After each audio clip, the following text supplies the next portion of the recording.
बिहार में लुटेरे हर मिनट 2.5 करोड़ चोरी करने के इरादे से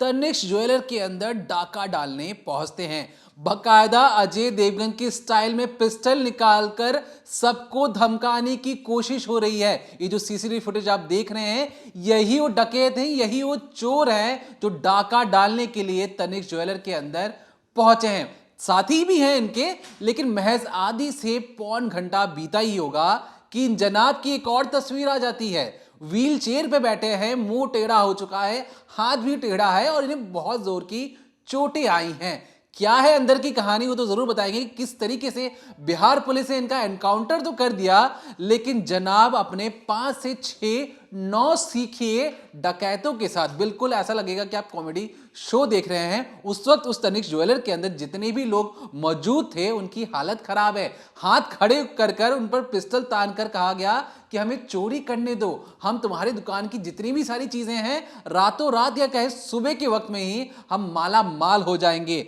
50 करोड़ रखे गए थे, 50 करोड़ के ज्वेलर रखे गए थे, उसमें से आधे से ज्यादा माल ये लेकर भाग गए, वो भी 25 करोड़ का माल।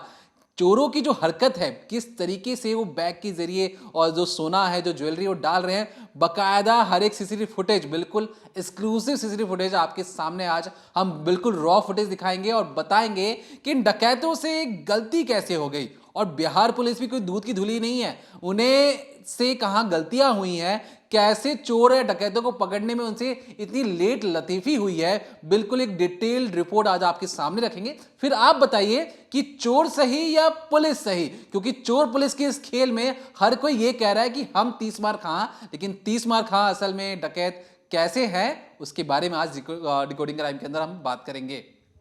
तो बिहार के आरा से आज लगातार जो तस्वीरें सामने आई, आप में से बहुत से लोगों ने देखी होंगी, लेकिन उनके अंदर की जो बारीकी है वो आज हम आपको बताएंगे। किस तरीके से चोर इस शोरूम में दाखिल होते हैं और इसके बाद 25 करोड़ लूट कर, बिहार की सबसे बड़ी लूट कहा जा रहा है इसे, 25 करोड़ की ज्वेलरी, कैश वगैरह लूट कर वहाँ से फरार हो जाते हैं। और यहाँ तक कि शोरूम के जो स्टाफ मेंबर्स हैं वो तो आरोप भी लगा रहे हैं कि हमने लगातार पुलिस को कॉल किया, करीब करीब 1 घंटे तक हम मदद मांगते रहे, लेकिन पुलिस नहीं आई। तो बिहार पुलिस से चूक कैसे हुई और फिर बिहार पुलिस ने अपनी इस चूक को ठीक कैसे किया, या यूँ कहें कि इस पर लेप कैसे लगाया, वो आपको बताएंगे। लेकिन सबसे पहले बात इन तस्वीरों की, ज़्यादा देर न करते हुए मैं आपको स्क्रीन पर अब तस्वीरें दिखाती हूँ। अगर मैं समय की बात करूँ तो इस वक्त समय है 10 बजे, और तारीख की बात करूँ तो तारीख है सोमवार की, यानी आज ही के दिन।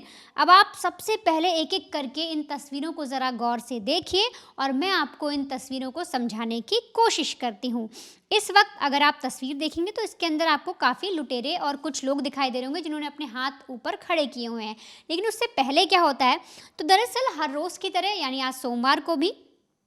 10 बजे के आसपास जो है वो शोरूम खुल जाता है। करीब 10-15 मिनट जब स्टाफ आता है, जब हाउसकीपिंग लोग आते हैं, वो लोग सफाई करते हैं, जो उनको ज्वेलरी वगैरह लगानी होती है वो लगाते हैं, काउंटर सही करते हैं, तो ये सब काम चल रहा होता है। तभी बाहर का जो फुटेज है वो हम आपको दिखाएंगे नहीं, लेकिन उसमें समझाते हैं, क्योंकि उसमें कुछ ऐसी चीज़ें हैं। उसमें क्या होता है कि 3 बाइकें आती हैं, लेकिन वो बाइकें भी बड़ी ही प्लानिंग से आती हैं। एक साथ 3 बाइक नहीं आती, थोड़ा रुक रुक के वो 3 बाइक बाहर आती हैं और उसमें से 2 लड़के उतरते हैं सबसे पहले। अब होता दरअसल ये है कि जो बाहर गार्ड खड़ा होता है वो बोलता है कि भैया अंदर सफाई चल रही है, तो वो जो बाहर लड़के होते हैं बड़े ही इत्मीनान से वेट भी करते हैं, ताकि किसी को पता ना चले कि वो कोई ख़रीदार नहीं है, कस्टमर नहीं है, वो लुटेरे हैं, इसलिए वो फोर्स भी नहीं करते, वो उतना इंतज़ार करते हैं। कितनी शार्प तरीके से, कितना ज़्यादा चालाकी से इन लोगों ने पूरी प्लानिंग की थी। इन्हें पता था कि सुबह सुबह हम जा रहे हैं, हो सकता है हमें रोका जाए, तो बाकायदा जो 3 बाइक आती हैं वो गैप कर करके आती हैं और इसके बाद 2 लड़के बाहर खड़े भी रहते हैं। और फिर जब अंदर जाने का सिलसिला शुरू हो जाता है तो सबसे पहले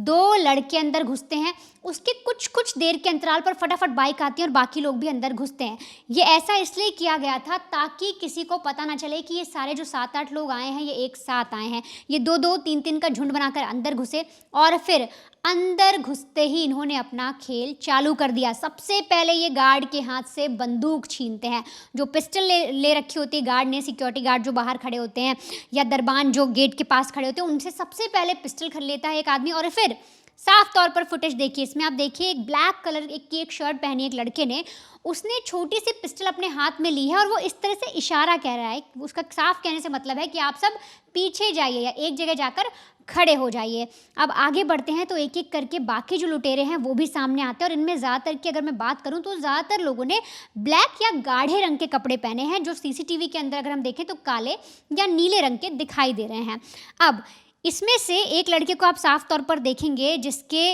अगर हम शर्ट की बात करें तो उसमें पूमा का जो लोगो होता है, एक शेर जैसा जो बना होता है, वो बना हुआ है। वो 2 लोगों को, यानी जो इनके एम्प्लॉयज़ हैं, जो स्टाफ मेंबर्स हैं, उनको लेकर उनको पकड़ता है, एक का आई कार्ड पकड़ता है, दोनों को लेकर अंदर की साइड आता है। पीछे से 2 लड़के और होते हैं, वो गार्ड को इशारा करते हैं और फिर जो गार्ड हैं, जो सिक्योरिटी गार्ड हैं, वो अपने हाथ ऊपर उठा देते हैं और उनके पीछे पीछे चलने लगते हैं। अब इन तस्वीरों को देखकर आपको समझ में आ रहा होगा कि जो लुटेरे अंदर घुसे या जो लड़के अंदर घुसे, उनका पहला मकसद था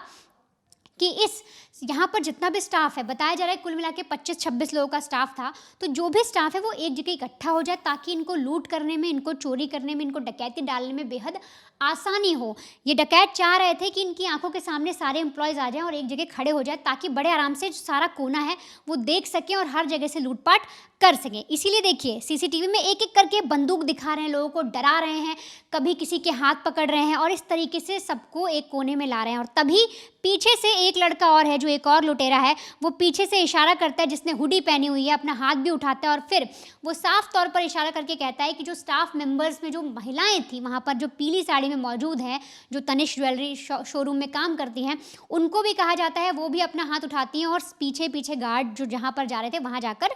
खड़े हो जाते हैं। अब इस वक्त ये जो लड़के हैं, ये सारा अपना प्लान इनका बिल्कुल एग्जीक्यूट हो रहा था जैसा इन्होंने चाहा था, और तब उसी में से एक वाइट कलर की जिसने शर्ट पहनी है वो एक थैला लेता है और थैले को उस फर्श पर रख देता है। और इसके बाद इन्हें पता था कि अब आगे इन्हें क्या करना है, तो जिस इन्होंने अपनी ड्यूटी बांटी हुई थी, तो इसमें से जो 2-3 लड़के हैं वो साफ तौर पर बंदूक लेकर जिन लोगों का इन्होंने झुंड बनाया था, जो स्टाफ मेंबर्स थे, उनको घेर कर खड़े रहते हैं, उनको बार बार धमकी देते हैं, बंदूक दिखाकर डराते हैं ताकि वो कुछ भी ऐसी हरकत ना कर पाएँ जिससे इनका भंडा फूट जाए या इनका प्लान फेल हो जाए। लेकिन एक शख्स जिससे इन्होंने थैला मंगवाया था और थैले को रखवाया था, वाइट कलर का जो थैला है, वहाँ पर अभी 2 लोग और जाते हैं और फिर ये लोग प्लान बनाते हैं कि अब हम कैसे भी करके हमें इस पूरे शोरूम को लूटना है और इस पूरी वारदात को बड़ी ही आसानी से अंजाम देना है। अब इसमें आप देखेंगे एक लड़का है, उसने एक वाइट कलर का शर्ट पहने हुए जो स्टाफ मेंबर्स है उसके यहाँ पर कनपटी जिसे बोलते हैं, यूँ बोलते हैं कि माथे के पास गन भी रख दी और उसको धमका रहा है। वो साफ तौर पर यहाँ पर ये कहना चाहते हैं कोई चालाकी मत करिएगा, जैसे आप फिल्मों में देखते हैं, फिल्मों में जिस तरह से डकैती डालते हैं, धमकाया जाता है, ठीक इसी तरीके से ये लोग भी इस वारदात को अंजाम देने की कोशिश कर रहे थे। अब इसके बाद थैला उठाया जाता है, फिर एक एक करके ये लोग ग्लव्स पहनते हैं, इसलिए पहनते हैं ताकि इनके फिंगरप्रिंट्स कहीं ना आए, पुलिस इन्हें पकड़ ना पाए। लेकिन इसमें भी एक बहुत बड़ा झोल है, ये लोग इस चीज़ से तो बच रहे हैं कि ग्लव्स पहन लें, फिंगरप्रिंट्स ना आए, लेकिन आप अगर गौर करेंगे तो इसमें 2 लड़कों की मैं बात करूं तो दोनों ने अपना चेहरा छुपाया है। एक ने हेलमेट पहना है जिसने ब्लैक शर्ट पहनी है, और एक ने वाइट कलर का मास्क या यूँ कहें रुमाल से अपना मुंह ढका हुआ है। बाकी जो 3-4 लड़के आपको दिख रहे हैं उनमें सबका मुंह दिख रहा है, तो फिर ये कैसे अपने आप को छुपाने की कोशिश कर रहे हैं, ये बड़ा ही विवादास्पद है और बहुत ही आप ये समझिए हंसने लायक है, हास्यास्पद भी है। जिस तरह से ये लोग एक चोरी को वारदात को अंजाम देने और वहाँ पर 2 लोगों ने मुंह ढका है, बाकी ने नहीं ढका, और ढोंग भी कर रहे हैं कि भैया हम अपने फिंगरप्रिंट छुपा रहे हैं ग्लव्स से। अब जब ग्लव्स वगैरह पहन लिया जाता है, फिर साफ तौर पर एक एक करके जो लड़के हैं वो काउंटर पर जाना शुरू करते हैं, बिल्कुल फास्ट स्पीड में। इन्हें पता था कि अब हमें कैसे भी करके हमारे पास आधा घंटा 40 मिनट है और जिसमें हमें पूरा शोरूम खाली करके जाना है। करीब करीब 10:28 या 10:26 के आसपास ये शोरूम में दाखिल होते हैं, बाहर पहुँचते हैं जब बाइक लगाते हैं, और 11-11:30 के आसपास पुलिस आती है, उससे पहले रफू चक्कर हो जाते हैं। तो बोला जा रहा है कि 22 से 25 मिनट, मोटा मोटा आधे घंटे तक ये शोरूम में रहते हैं और इस लूट को अंजाम देते हैं। अब जितने भी लड़के हैं, एक ने वाइट शर्ट पहनी है, एक ने हुडी पहनी हुई है, एक ने ब्लैक शर्ट पहनी है, सब काउंटर्स पर जाते हैं और एक एक करके जो ज्वेलरी हैं, जो पैसे हैं, जितना भी ये चीज़ें लूट सकते थे वो सब भरना शुरू कर देते हैं। फटाफट थैले में भर रहे होते हैं। और वहीं पर जो मैंने आपको पहले ही बताया था कि एक जो लड़का है उसकी प्रॉपर ड्यूटी लगी हुई थी कि जिन लोगों को हमने कलेक्ट किया है, जो गार्ड हैं, जो स्टाफ मेंबर्स हैं, जो फीमेल्स हैं, उन सबको डरा कर धमका कर रखना है ताकि कोई चालाकी ना कर पाए। अब सारी चीज़ें भरने के बाद कुछ महिलाओं को आगे बुलाया जाता है उनसे सामान पूछने के लिए कि बताइए ये कैसे खुलेगा, ये हम कैसे चुराएं, मतलब बहुत सारी डिटेल्स भी मांगी जाती हैं उन महिलाओं से, क्योंकि उन्हें पता होता है कि सामान महंगे जो ज्वेलरीज हैं जिनकी कीमत ज़्यादा है वो कहाँ रखी हैं, और इन सबको लेके जो लड़के हैं उन महिलाओं को आगे बुलाते हैं। लेकिन इसी सिलसिले में आप देखेंगे कि एक जो शख्स है, जो स्टाफ मेंबर्स है, वो शायद बाहर निकलने की कोशिश कर रहा था चुपचाप, और जैसे ही जो ब्लैक शर्ट में लड़का मौजूद होता है, जो यानी जो लुटेरा है, वो उसे देखता है और उसके पीछे भागता है और उसे मारने पीटने की भी कोशिश करता है। अब लगातार इस चोरी को अंजाम दिया जा रहा था, सारे स्टाफ मेंबर्स को डरा धमका के रखा जा रहा था और एक एक करके काउंटर्स पर जो लड़के थे वो चले गए थे, लूटपाट कर रहे थे, सबने अपना काम बांट रखा था। और इसी बीच जो स्टाफ मेंबर्स हैं उनमें से एक फीमेल हैं, वो बार बार बता रही हैं, उनका कहना भी है कि उन्होंने पुलिस को कॉल किया। अब यहाँ तक आपने समझा कि किस तरीके से जो मेंबर्स थे, स्टाफ मेंबर, उन्हें एक कोने में रख दिया गया और लूटपाट को अंजाम दिया गया और मारने की कोशिश की गई, गार्ड की बंदूक छीनी गई, और अगर किसी ने चालाकी दिखाने की कोशिश की तो उसके दिमाग पर या यूँ कहें सिर पर गोली भी लगाई गई। बस ये गनीमत समझिए कि किसी को शूट नहीं किया इन लुटेरों ने। ये अपनी चीज़ों में कामयाब हो गए, अपनी वारदात को करने में कामयाब हो गए और पैसे लेकर फरार होते हैं। लेकिन आगे क्या होता है, किस तरीके से पकड़े जाते हैं, और फिर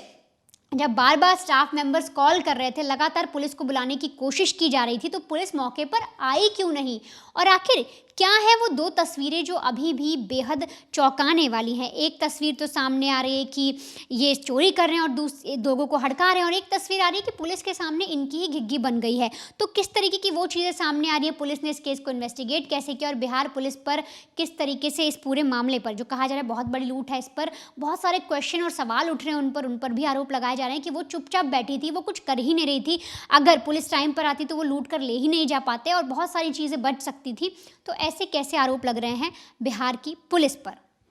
देखिए, ये जो पूरा इलाका है और जो ज्वेलरी शॉप है, ये शादी का माहौल भी है और इस वक्त ज्वेलरी की बिक्री भी बहुत ज़्यादा हो रही है बिहार में। ख़ास तौर पर जो लुटेरे हैं वो लगभग 10-28 के करीब घुसते हैं अंदर, क्योंकि एक पल में जो ज्वेलरी शॉप है उसमें एक ही परिवार के 6 लोग अंदर नहीं जा सकते हैं। अलग अलग परिवार को, जैसे 2 लोग हो गए, कोई 1 हो गया, कोई 3 हो गया, इस तरीके से अंदर जाया जा सकता है। अब यहाँ पर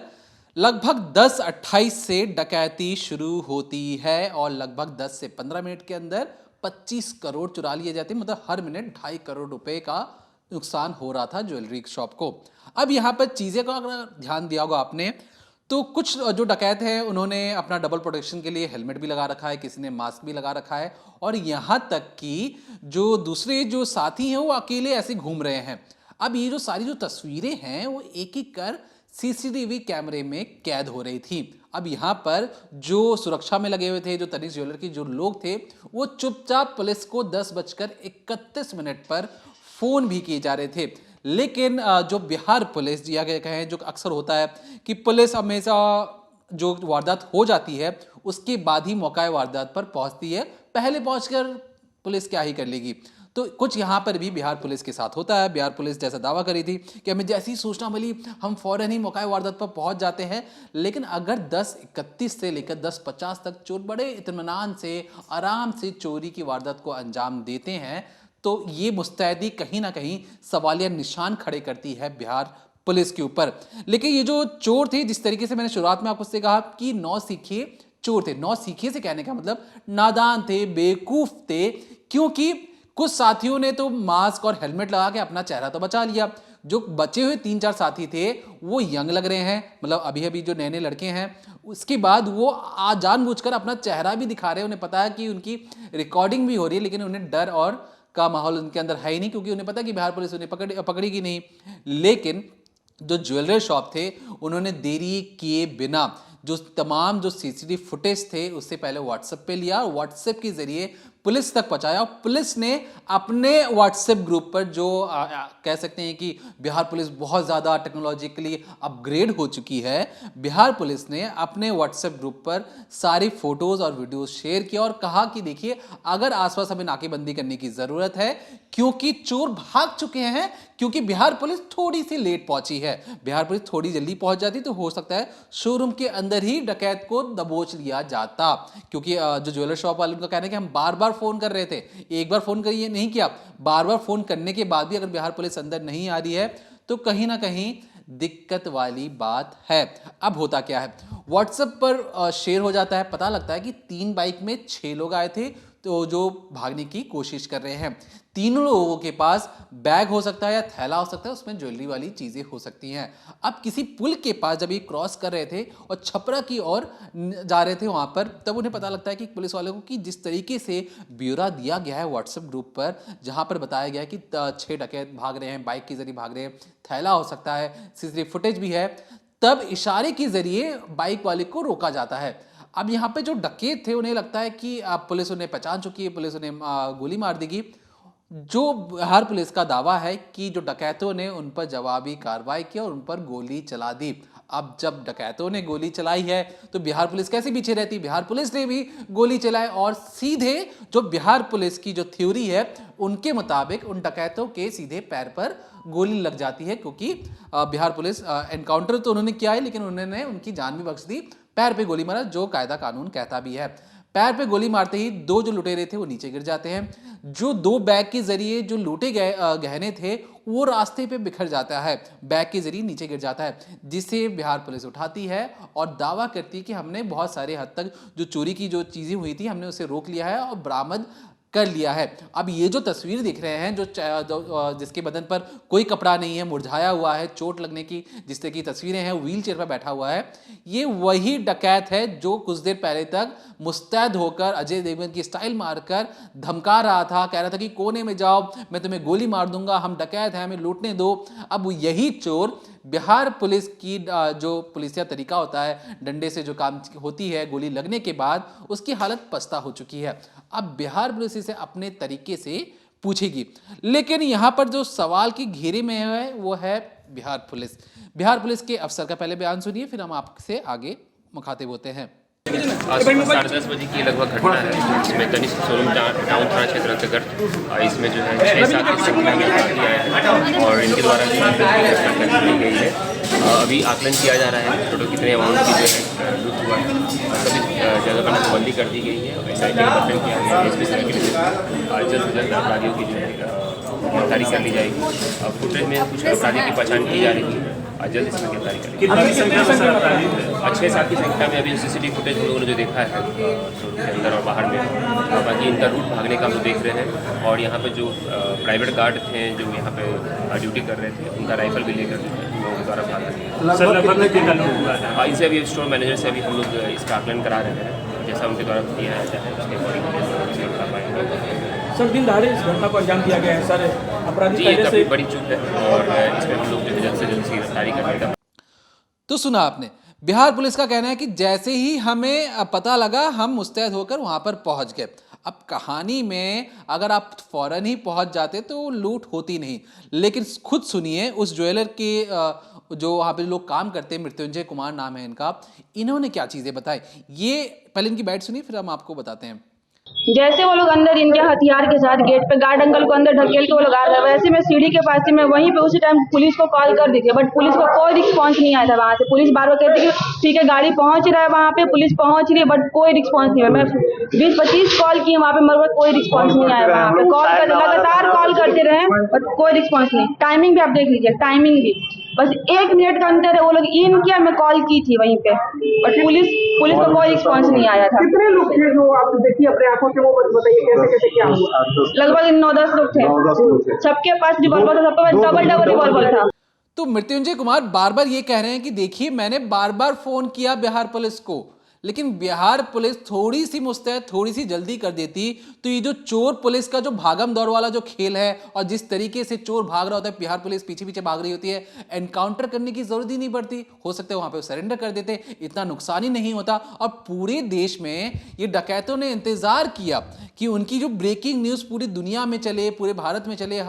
बड़े बड़े चैनलों में चले, उसके बाद बिहार पुलिस कार्रवाई करेगी। तो इस पर भी बहुत सारे सवाल खड़े हो रहे हैं क्या उस कॉल के बाद बिहार पुलिस की तरफ से कौन कौन से एक्शन लिए गए थे या नहीं लिए गए थे, क्योंकि इतनी लेट लतीफ़ी होगी तो बिहार को जो एक उत्तम राज्य बनाने की जो कोशिश की जा रही है उस पर सवालिया निशान लग सकते हैं, लॉ एंड ऑर्डर पर सवालिया निशान लग सकते हैं। अगर बिहार की जो सबसे बड़ी चोरी में से एक जो 25 करोड़ की चोरी बड़े ही आराम से और बाकायदा सारे फुटेज है, पूरी दुनिया देख रही है कि चोरों या डकैतों का आतंक किस कदर बिहार के अंदर है, कोई डर बह नहीं है, बिना मास्क के ही चोरी करने पहुंच जाते हैं। ये पता होने के बावजूद कि तमाम कैमरे लगे हैं जिनमें उनकी तस्वीरें जा सकती हैं, बावजूद इसके वो बिहार पुलिस को ठेंगा दिखाते हुए इतने इत्मीनान से चोरी और डकैती करें जैसे मानो उन्हें पुलिस का डर या भय है ही नहीं। लेकिन इनका मोडस ऑपरेंडी क्या है, ये किस लिए चोरी करना चाहते थे, इस ज्वेलरी को लेकर कहां बेचने वाले थे। अब क्योंकि गिरोह में से 2 लोग तो पकड़ में आ चुके हैं, बाकी 4 फरार चल रहे हैं। बिहार पुलिस का कहना है कि हमने नाकेबंदी टाइट कर रखी है, हम फौरन ही इन 4 को भी दबोच लेंगे, कहीं भी भागे बिहार पुलिस इन्हें खोज निकालेगी, जमीन आसमान पूरा एक कर देगी, पाताल लोक एक कर देगी, और ये जो डकैत हैं कहीं भी छुपे हों नर्क लोक से भी इन्हें खींचकर बाहर ले आएंगे। अभी 4 डकैत देखती जाइए कितना टाइम लगता है इन्हें पकड़ने में, और जब ये पकड़ में आएंगे तब ये अपना मुंह खोलकर बताएंगे कि इन्होंने डकैती और चोरी क्यों की है। खुद पुलिस की जुबानी जब वो बताएंगे तो हम आपके सामने पेश करके बताएंगे कि असल कहानी क्या है। तब तक देखते रहिए क्राइम तक।